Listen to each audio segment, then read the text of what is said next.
Eu estava ausente da minha querência, bebendo saudade na tarde de abril, quando abri um jornal do Rio Grande do Sul, trazendo notícias gerais do Brasil.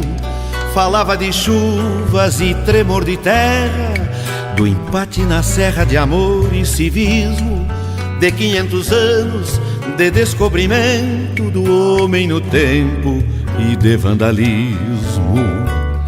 O que foi que passou no sul? O Rio Grande jamais deixou que a imagem de um símbolo fosse jogada ao chão. Não entendo por que queimar a história do próprio irmão, se o país vai continuar no coração.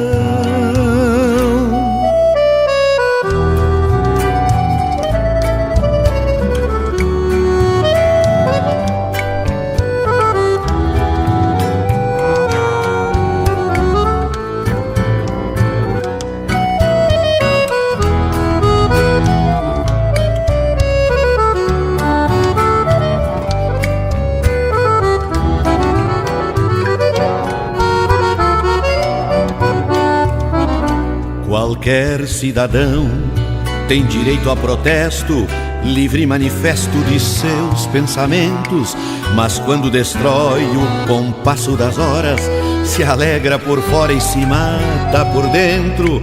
Será que o Brasil nestes 500 anos de nada serviu pra esta gente sem lei, que anda plantando mentiras e enganos e embaixo dos panos tem vida de rei?